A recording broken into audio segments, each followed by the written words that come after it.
Welcome, everyone, to our next episode of the Sister Science Stories. Today, my guest is Amanda Selmser, and Amanda and I are going to talk about the fact that she's just completed the year review, and we are going to talk about the things that unfold for you as you go through this Ayurvedic process and what the year review is, I guess. So, welcome, Amanda, and thank you for being a part of our community for this last year. I have absolutely adored being a part of the journey and witness to all the things that you're integrating and changing and allowing to present in your life. And I just want to tell you, it's just been a pleasure.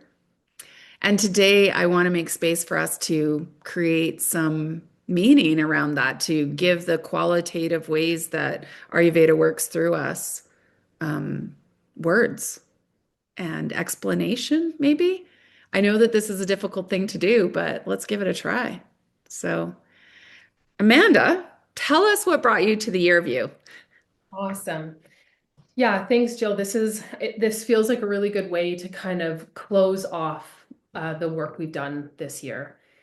Um, I was stuck, but I was really I was having some physical symptoms sort of manifest, and physical pain has never been something that I've ever had to deal with.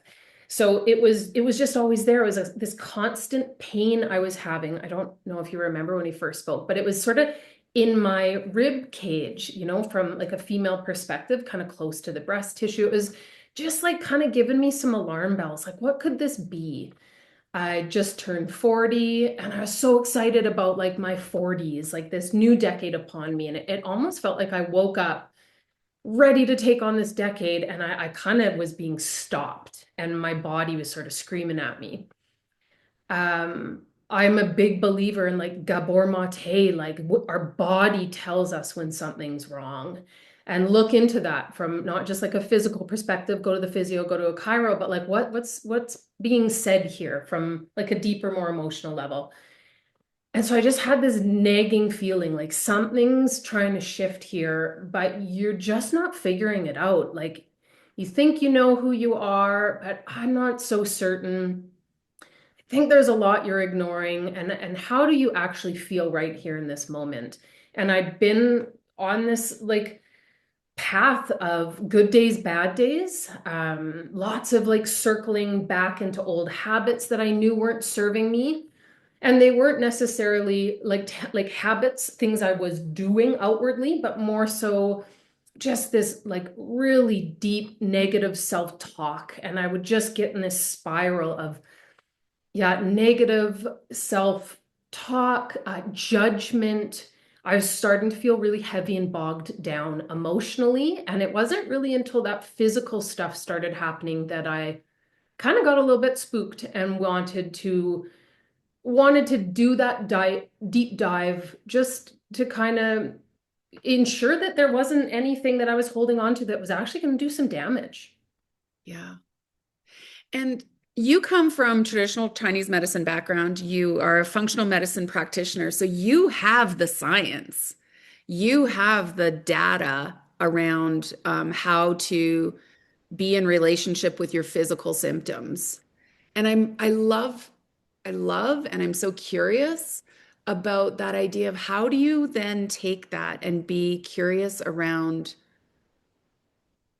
the Gabor Mate stuff, like the emotions being underneath that, because I think that's the place where Ayurveda asks us to go, where especially where the year of you asks us to go. So how did it feel? I mean, even trying to drop into relationship with that exploration. I think I was really disconnected. I think like I live upstairs in my head. I've got a really medical background. I know a lot about, the science of the human body. I know a lot about what can go wrong, right? When you study medicine, nurses, doctors, whether you're in holistic or the Western medicine system, you're studying what can go wrong. Yeah. You're not necessarily studying all the happy, lovely things the body can do. You're studying the things like how can the body fail on us? How can it, how can we get sick? What makes us sick? Um, I study from a traditional Chinese medicine perspective. So we're really looking at the body in a different light, but it is still me practicing medicine, and that's what I've done for a decade. So it was interesting. I don't know how long I was in that pain before I was with a girlfriend, kind of saying like, I'm stuck. I'm stuck, and I've said this so many times that now I'm getting annoyed with myself, saying, I'm stuck again. Oh, yeah, it's been another couple months. Here I am stuck again. Like I need to change. Like something needs to happen. I need something.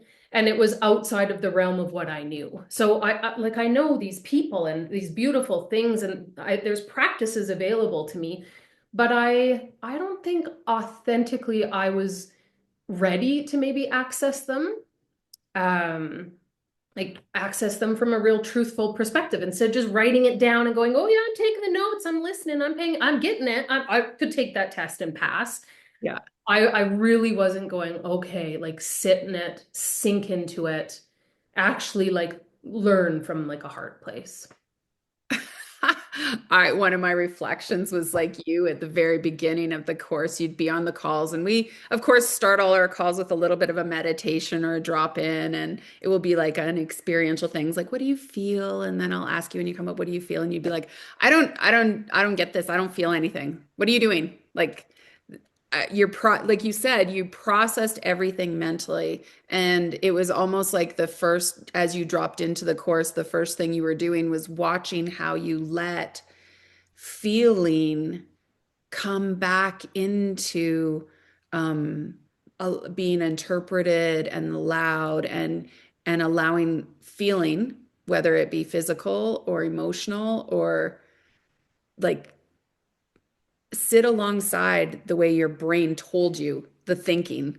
The feeling with part started to get a little bit more space, I guess, as you started the Ayurvedic practices. And that space was held right beside your thinking of it all and the intellectual processing of it all. Yeah, and like, I don't know, maybe this can be like a helpful little tidbit for another listener somewhere out there. But I was an adult, a 40-year-old adult who like understood what the word feeling meant, but not even really. Like there are so many things I felt along our course, um, just about the way that I was kind of responding to the world around me that I honestly hadn't really connected as a feeling before in my life. Yeah. And so I was doing this comparison thing as well. I really started from a place of comparison.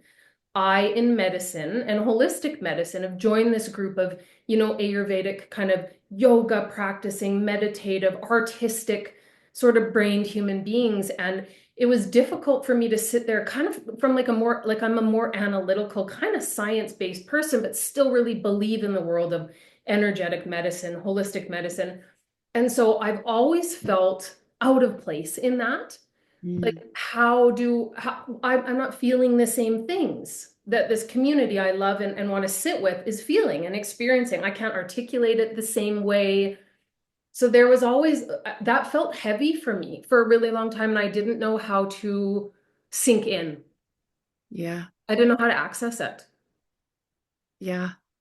And part of the part that was also juicy and delicious about it is that we got to watch you go from saying, yeah, I don't, all that stuff that you guys just talked about, like, I don't feel any of that. And to like some of the last calls, just you saying, oh my gosh, you guys, this is what I'm feeling. It's been so lovely to watch. So, I mean, I do know when we come from that analytic background that our brain is always going, but, and it's trying to rationalize. It's trying to find logic. And often, what's going on in this qualitative, sensory, emotional, feeling world is not something that is logical or rational. And so, how did you start to give space when you had that rational mind going, that's ridiculous, or discount that, or we're going to make sense of it a different way. So how did you do it? Well, I think, I mean, it was so well led by you and the other women in this course.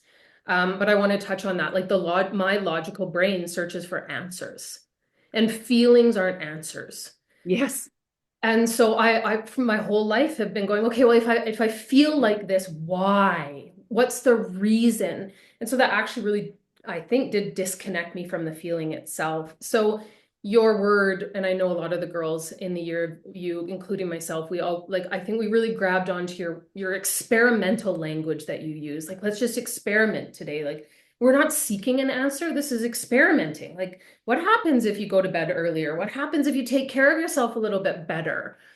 And for me, the whole year view was experimenting with that. Like, what happens when I take care of myself a little bit? I don't want to use the word better because you know me, I know how to take care of myself from like a to-do list and like this is what the textbooks say perspective. But it wasn't until I started experimenting with like when I do this, this is the sensation I have, that I started to kind of put it all together.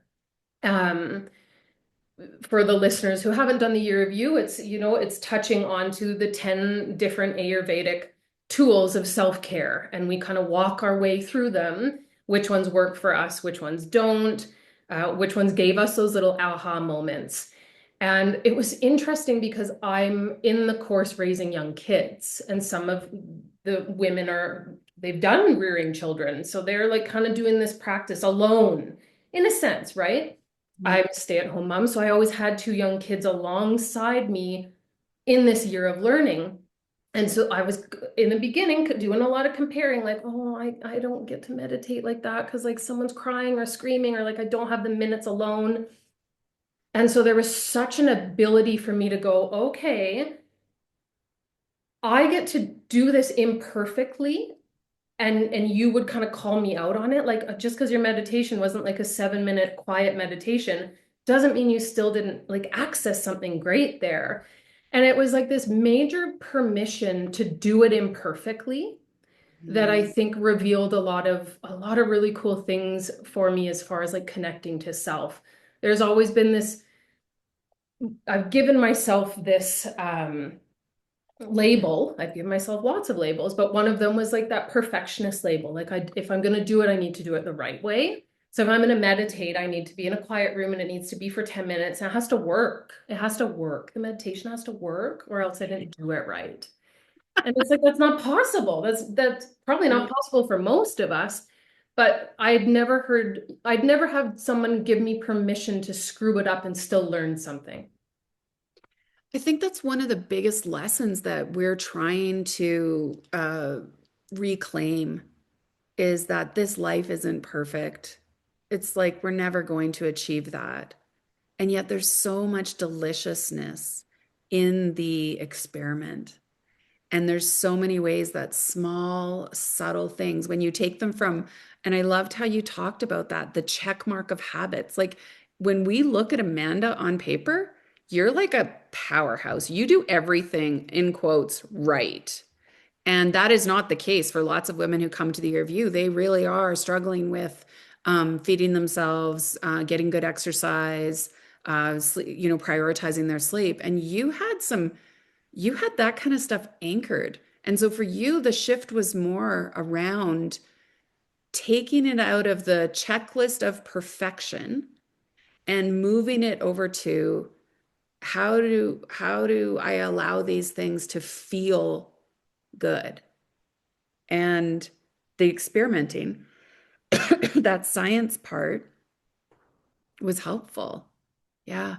Yeah, it was like, and my ego would talk to me sometimes, like when we were going through the 10 steps, it's like, I do eat clean. I do eat my vegetables. I do move. I go to the gym. I go to bed early. I read. Like sometimes my ego would kind of go, you already do that, Amanda. Like never in a negative tone to the program because I was enjoying every second of it. But my ego would go, crap, like you do this. Blah, blah. My ego does that too. But the moments when I could stop, when I could just look at things differently and go, okay, I go to the gym, I move at the gym, check mark. But when I remember this, I remember one of the calls was, after I got my kids out the door to where they needed to be. And I remember coming, we get the kids ready and we walk outside to the bus. And we're outside at the crack of the morning at 7:30, the cold air, we're bundled up, we're walking. It's, pretty quiet outside, and the kids aren't really in their chatterbox mode yet. So we just kind of quietly get to the bus and get home. And I remember walking inside and going, well, wasn't that a reset? Like, Mm. isn't that actually, I felt something there. I felt like when we left the chaos of kind of the busyness of the morning, we got outside for those 15, 20 minutes and came back in, my system felt resetted. And so did my son's. And so it was like, okay, well, that movement, there was so much more meaning to that movement right there that was unscheduled, and it wasn't a to-do that I was, in some kind of practice. It felt way different than going to the gym. It Yeah. felt like movement that there was a feeling attached to it. And I just wouldn't have put it there if we weren't doing these experiments. Like, what kind of movement changes you? Does being inside, outside, how does that shift the way you're feeling? And Yeah. I had many of those moments. That was one of the smaller ones, just that going outside actually feels different in our bodies when we come back in. And the permission to let something so simple make a difference, because I think we live in a world where it has to, and we've talked about this with you a lot, like unless you do the hour-long hard workout at the gym, you don't get to check the box.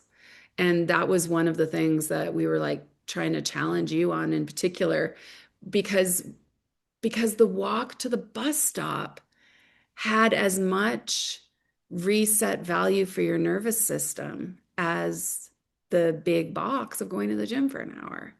Yeah. And I think that's what we're trying to, I guess the word is allow, right? How can we allow normal family? Like we've joked with you about the fact that you meditate with your son driving cars on you, driving his little Matchbox cars all over you. And that's like you can sometimes just get your meditation time like in silence, watching this little boy drive his cars up and down your arms and legs. Yeah. Yeah, I think we've all seen this on social media, but instead of like looking for the bad parts of the day, like you look for those glimmers. Some Yeah. labeled it that, and I think it resonated with a lot of us. Like, instead of it being this big moment, like I've signed up for the yoga class with the intention of just feeling like way more like relaxed and calm afterwards. I'm just noticing in my body that when I go outside, wow, what a difference I feel. And in that meditative state, like maybe I'm not really getting the depth of like, oh, okay, yeah, I really was in that meditation, but like there's this little glimmer of me Mhm. and the kids doing it together. And there's got to be something cool that's happening there for us all, whether it's like a big moment or just like a little like, wow, yeah, we Yeah. all sat and listened to that, and that felt nice. Yeah. And I think that's the part where it's like that's the qualitative bit, right? That makes it hard to explain or hard to, and we haven't been taught to value that. We haven't been educated around how these feelings process through our bodies and support us and lead us, and how they need time to be processed, or they show up so that they can be acknowledged and recognize these feelings. And so part of what you've said is that this year for you was a big unlearning. Can you speak to that a bit? Yeah, majorly. And that brings me all the way back to like our very first, like our initial consult, kind of. That's my language. Your call, like, here's what I sort of do, here's the process. Do you want to sign up or not, kind of thing. And I knew before we even started talking, like, this is what I want to do. So when we were in that call, that's all I could feel. I could feel all my shoulds and you need to, and this is what true health is. Like, drink your water, eat healthy foods, get your fiber, get your protein. Like, there was so much of that noise being downloaded onto me from everything that I've studied, but like even more so now with social media, and I'm on there for my business. I'm talking to other women who've got lots of those should and could lists because they're trying to figure out their healing journey. It was so loud and so noisy. And I remember you kind of asking, like, what do you want from this? And I remember saying, like, I want to feel free and I want to feel light. Like, I Mm. was burdened by heaviness. And I was burdened by noise and just this constant download of information. And when you learn information, when you intake information, it's like 1 + 1 = 2. Okay, that's a fact that I know now. And so that was just amplified in my brain. I had all these medical, holistic facts that are really beautiful. But when I was using them the way I was using them, they were no longer serving me medicinally. They were actually becoming quite toxic in a way. Yeah. Like that nervous system. In one of your teachings, I remember you talking about like, okay, what's feeling like what's kind of feeling like junky, like bogging you down right now. And I was like, well, I eat really clean and like I drink my lemon water and like, and you were like, oh, sometimes it's what we intake food wise, sometimes it's what we intake noise wise. And I was like, oh, ding, ding, ding. It's not what I'm intaking from a food perspective. That's why I can't figure this out. It's like what I'm intaking from the world around me. That's bogging me down. So there were those little answers, but it was that major unlearning. You guide the way in the way you run this program so beautifully, but that was the unlearning was blocking all of that noise that was coming in and creating toxicity in my system, where I, the super medical person, was blaming it on, the things, chemicals and the food I eat, like those kinds of physical toxins, not even thinking the noise could become one. It's interesting because Ayurveda talks about how we need to digest all parts of life. So what we see, hear, feel, smell, and taste, and digest through our food, and what isn't digestible becomes ama in our system, and that ama is what creates disease. And so you, like, really, you physically continue to do the right things. So, what's shifted emotionally to affect that heaviness and noise? What's your new relationship with that idea of heaviness and noise? Yeah. Well, this whole year I've been focusing on like accepting who I am, how I work. Like I'm not here to I thought I was gonna kind of change who I am, but it's just learning to love who I am and how I work. And just giving myself so much permission to be the version of myself that I already am. Um, Appreciating my little setbacks instead of judging them, Yeah. giving myself like the space to have off bad days instead of like instead of sitting there going, why aren't you like, why are you tired, why do you like just want to be cozied up in bed, like you have things to do, you're bad, like you're not doing it right. Like that really was a language I was used to using. So there was a lot of in working with a community of women and us all having our ups and downs, and I guess seeing it being sort of reflected back and forth that way, there was so much permission that I think we gave to each other as a group, and seeing that like, oh yeah, Amanda's on fire today. Oh, that girl's having it really rough. Like, yeah, that's so human. And then the permission to the next week to go, yeah, if I'm being really honest, I'm actually like not feeling great. Like I'm not really connecting to what we're talking about right now. I'm just kind of in the funk, but like I'm gonna be here. Like I'm gonna sit with it, and it's gonna be okay. That came up when we were walking along the river when we first started last spring was I'm really in the junk right now. Some shit's been stirred up in my life and it doesn't feel good, but I think instead of running from it, this is kind of like lesson one, like time to sit in it and just go, nothing to change. You just kind of got to exist with it for a bit. And Oh so man. that was big. Yeah. And that lesson just feels like it's like keeps giving because we also have this belief that as we step into our authenticity, that all of that challenge is going to go away. And we're always in relationship with the world. And we're always in the relationship with the world in a new way as we grow and change. So that kind of idea of like, let's figure out how to show up as our, authentic selves, and we're going to do it imperfectly because we're always trying something new, or we're always being in curiosity with what would happen if. And I think that that's one thing that is becoming more and more real around what the year of you course is that it's not really about the 10 habits because we might have thought that that's what the course was about, but it's about us coming into that wisdom and power and then being in constant relationship with it, understanding that there's a rhythm around it. There's seasons for things, that these stories, I don't know, like the stories don't just cease because we have a better relationship with ourselves. We just have we have more tools to move through, I don't know, the shit life throws at us. Yeah. Yeah, for me, it was not about the 10 lessons at all.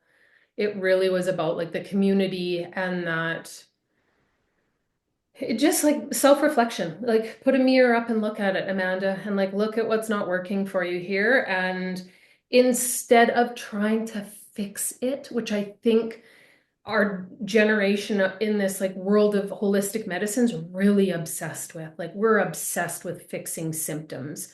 We're obsessed with like if I have low energy, I got to fix that to get good energy, myself included. We got to fix that bad sleep. We got to fix that anxiety. And I'm now a pretty big believer of like when something comes up and I have the urge to book in with someone who's going to help me fix it, I pull right back and go, okay, what's gonna come out of this? Because like this isn't really a fixable thing if you think about it deep down. It's almost like be with it instead of fix it. And Yeah. maybe that's what that's what Ojas gives us. When we have capacity, when we have Ojas, we have the ability to be with heavier, harder, bigger things. And yeah, and our ability to be with those things is important. That's what we're learning. That's what we're building capacity for. Yeah, and trust. Like I didn't trust things that didn't give me answers before. I Wow. didn't trust that like a bad day could actually lead to a good day. I didn't trust that like actually sitting with my stuff could help me access something else. I didn't trust any of that. And I guess trust and or had the ability to feel that kind of stuff. Like I didn't. I didn't want to on and an anxious, bad, grumpy, hormonally PMSy day, I ran to somebody to give me a fix. Like give me a supplement, give me a counseling call, like somebody come help me. And I now in my spring spiral where I was kind of going, whoa, not grounded, not grounded. I know things like about this year of you, like practices that could help, but like don't reach for that help button so fast, Amanda. Like just sit here. And I never really said to myself, like, trust the process. I'm still not great at self-talk. It's getting better, but it's not perfect. But I would just kind of go pause. Like, I think you just be here. Yeah. Okay, we're just going to be here. And now what I see when I reflect is that, wow, doesn't some cool stuff transform after I sit there quietly instead of trying to control it so much? They do say that what our job is, yoga says our job is to be witness. And if we can be witness, then we will notice that this too shall pass. You know, like if you give the weather space, if you look outside today and you check the weather, in 5 minutes, the weather could be different. And if we do the same in our own bodies, if we sit with it, and sometimes that's hard to do because whatever's coming up is big or emotional or unfamiliar or uncomfortable or vulnerable, all of those words. But if Mm. we can build the capacity to trust and be with, those are big words. Can you tell me about the heart and the ribs that you described at the beginning, the pain that sat there, and maybe what's been going on with that? When you and I had our very first talk, it went away. Like within us speaking and me just kind of, I think I was teary. I think I was just like, oh my gosh, Jill, I'm so sick of my own bullshit. Like, help, like this has got to shift. Like I just poured onto you in that kind of like, hey, could this be something you want to do, Amanda? I poured in and it released immediately. And I was kind of like, well, isn't that bizarre? And then it would kind of come back. But when it released, I was like, okay, I can get here. And I this like major like health anxiety kind of lifted. And I guess it kind of gave me the permission to go, oh, something's gonna transform here if we can keep doing this kind of like vulnerable work. It tightens up, it kind of tenses up. I can sort of feel that inflammatory feeling now when I'm kind of holding everything in. Mm. So it's that like emotional stagnation, that kind of heaviness. That's where it'll sit. It's sort of my like, oh, time to maybe think about getting some of that out of your body in whatever way that looks like. But like it might be, this is kind of your sign that holding on to a lot. It's getting a little stuck. You're getting a little bit tense. Maybe you gotta release some of these emotions that, again, I haven't been able to really feel my way through. I mean, I love how you just described that because we really do believe that everything's connected and that your body uses symptoms to try and get your attention. And now that your body knows that, oh, she knows what it means when I get tight in the rib cage and there's an ache and a heaviness, behind the breast tissue in the heart area. Amanda knows. And it's like your body has got this tool now where it's like communicating with you and you feel the sensation and then you go to be in relationship with it, to acknowledge it. And I watched that happen in the year view so many times. Like one girl's got an ankle, and every time her ankle dislocates, there's a story that she can go back to and understand it. But yeah, we often have a signal then that is a yellow light in our body. I want to read something from Brene Brown's Atlas of the Heart.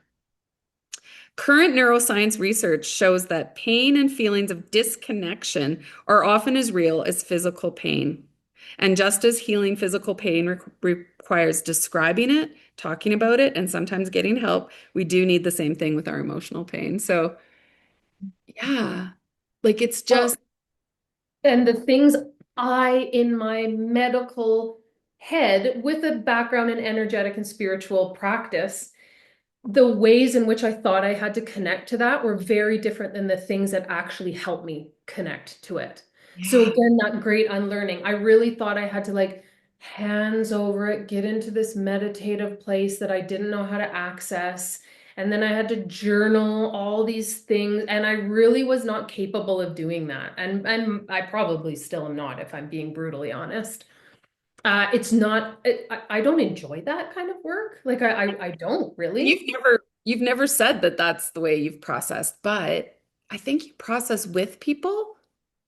And when you do that sort of word vomit on people or with someone who you trust, I'm that kind of processor. I process verbally, which is why we're doing a podcast right now, Amanda, because both of us process well this way. But it's helpful to hear yourself speak those really true words. It's helpful to be seen and heard and have someone else witness that. And all of that is a way that your body processes.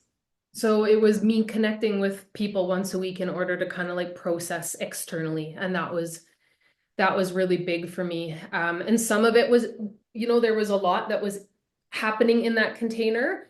But then there were some bigger moments that came up for me in my life. And it was like I actually like sitting in your living room, like I actually needed that hour with you where it was like a counsel kind of moment.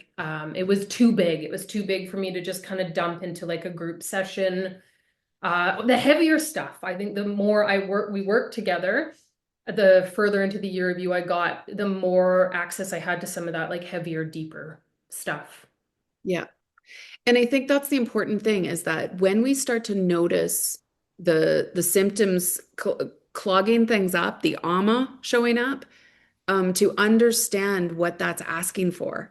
And it's not always asking for another supplement or another hour at the gym. A lot of times it's asking to be witnessed. Yeah. And you became really efficient and wise in how you became your own witness this year. Yeah. Yeah, and there was that piece that I don't think we talk about. I mean, we talk about it, but we talk about it, but we still don't have a lot of access to it. Is that community piece. So Yeah. when I go back to last April, when I was kind of in the depths, there was a lot of loneliness there. And Yeah. I think loneliness was at the root of like some of my stuff. Like there was just like an inner loneliness. Raising two little kids and a cold city. We're not outside all the time, and there's not a lot of major communities. I work online. My husband travels a lot, so there was a lot of loneliness there. So there was that realization too, like how good we can feel in community when we connect with others that aren't like our primary family, that aren't the people we see every day. It really makes us realize that we've messed up societally, hey, culturally, to be moving away from that, you know, shared hearth or shared well or whatever, where we gather together. And I think we've like disconnection is something that is prevalent. It's easy for it to happen. Hyper independence is almost praised in our world. We're given big badges for it, and yet, yeah, connection sometimes. And I feel especially that's feminine.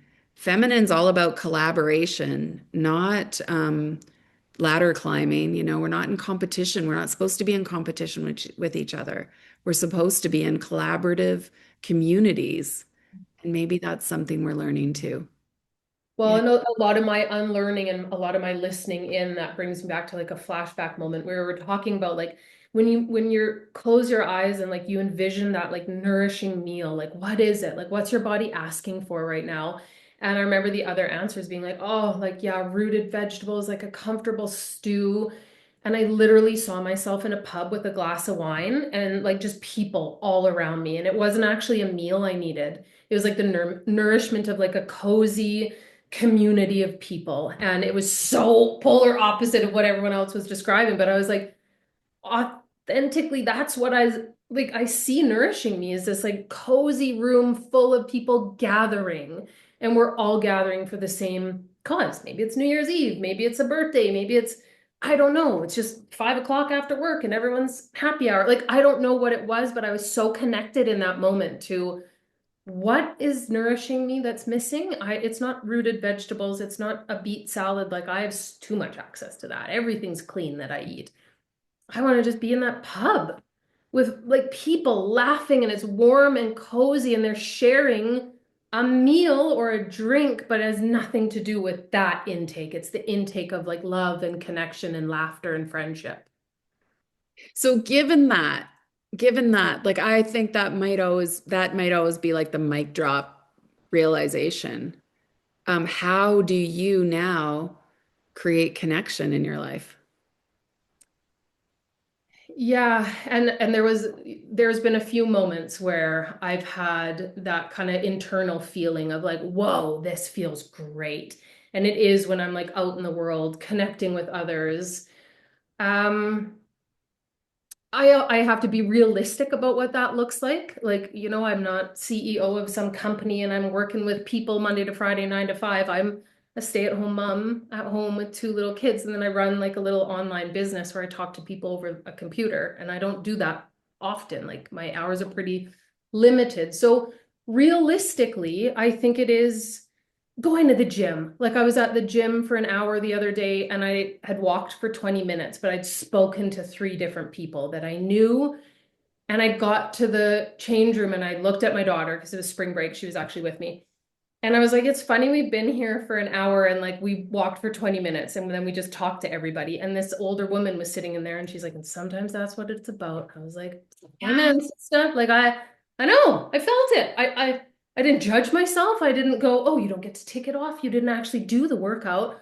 I was like, it's those little moments. I don't have to sign up for all these yoga classes to be in community. I can appreciate that it's there and trust that a little bit more. I was trying to control it. I was Yeah. trying to be like, how do I put people in my community? And now it's kind of like, oh, walking to the bus and there's some mums there and we have a little bit of a giggle. Like that, Yeah. those, I can appreciate the smaller things that are filling up my cup. There's less of an expectation on myself to find these things that really fill the cup fast. It's appreciating the smaller ones that fill it up a bit more slowly, I think. Yeah. I freaking love that. I love that the woman in the change room gave you like affirmation, sometimes that's the most important part because And it, I was like, and I can't believe I'm thinking the same thing. Like old yeah. Amanda would be so irritated right now that she didn't get her workout in. Everyone's messed it up. But new Amanda was like, you're speaking my language, lady. Like, Yeah. show us. We're here and we're connecting and we're walking. And that's health. Health isn't the fact that I stepped on this vibrational plate this morning and then I got my hour and a half workout and it was like cardio and strength training for my hormones. That was the spin my head had been in the past, and we just went for it. Like we're at the gym for an hour chatting, talking, going with the flow, and accepting that that was health. That was real health that I've been just not seeing for a very long time. So maybe that brings me to my final question for you is just that when you said like you were thinking you knew how to do everything right and you were perfectionism was a piece of this, you were circling back into old patterns and that the negative self-talk and the judgment of yourself, what's shifted with how you treat you? So much more forgiveness. Letting things go is a big one for me. Like when I get that initial like sit with it and then go, okay, it's not big enough to bog us down here. Like, let's let it go. A lot of stuff about like forgiveness, letting go has come my way since doing this. And that gives that kind of pushes aside that negative self-talk and that high pressure and that high judgment. It really does. I think I'm a more chilled out version of myself. I think the expectations I have on my day. I have a girlfriend and she's gonna laugh when she listens to this, but she's like my goal-getting girlfriend. And I'm kind of going, oh, I don't want him anymore. Like I'm so calendar's wide open. Hit me up if you want to do something. I got nothing to do. And that would have killed me 10 years ago. I would have been like, I can't believe I don't have A, B, C, D, and E to accomplish. I look at my business and I'm like, it's great. It is what it is. I look at there's a lot of calm that's kind of come my way in saying that stuff you thought was really friggin' important for 20 years, but actually didn't serve you.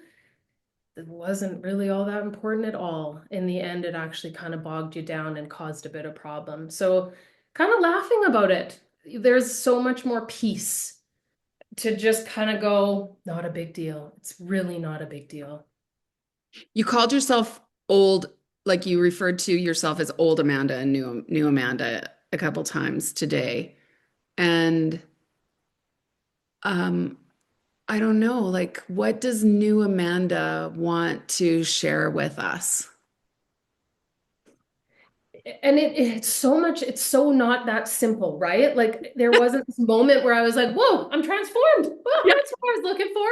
Like yeah, yeah, yeah, of course. yeah, and I've had moments where I was like, I actually don't even think I did work. Like I don't think anything happened.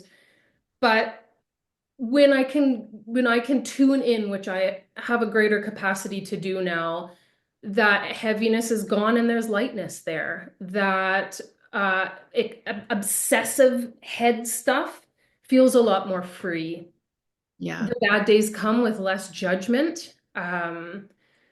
So yeah, like new Amanda's an empowered Amanda, but maybe like a bit of a sillier, less like a bit more of a carefree. At least that's what I continue to hope to cultivate is more of that, just like playful, fun, go with the flow. It's not so serious. It's not gonna kill you.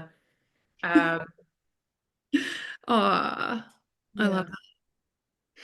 Yeah, I think that it is around the idea that we allow a more fuller, easier chat or habit 10 in the year of you is easeful living.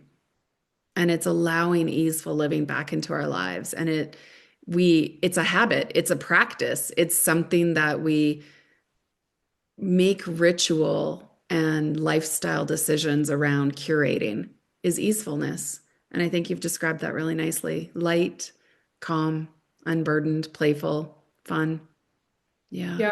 And I love to just kind of circle back and go, my whole easefulness was the letting go of all that information and taking the lessons and going, does that trigger my to-do list and my like type A, or does the, and how do I kind of experiment with it so that I'm doing it in a version that actually works for me? It's not the way that the textbook says maybe it's going to work for everyone, but like I'm finding the way that works for me, and it's not the one that was explained. Yeah. I'm doing it wrong. I'm kind of doing it wrong, but I've found the one that works for me, and the wrong one is right for me. And I think that's, yeah, if there's anything we can all take away from it is that we are all individuals and we have to find out our own operating system and then honor it instead of following the rules. Yeah, it was cool to Amanda? be in a group where I functioned a little bit differently than I think. Well, I mean, we all functioned in our own way, but there was a kind of collective energy, and sometimes mine was a bit different, and that was cool to see and appreciate and go, oh, you've been trying to put yourself into that mold for a long time, it didn't work. So be here alongside and do it in a different way, and that's cool too. Yeah, it is cool. Thank you for this conversation. I really appreciate it. It was a blast. I knew it was going to be fun. I knew we were going to have a great chat. Thanks for having me, and yeah, continue to look forward to all the fun things we do together. Yay. Yeah, thanks, Amanda. I'm going to stop our recording now. Yay.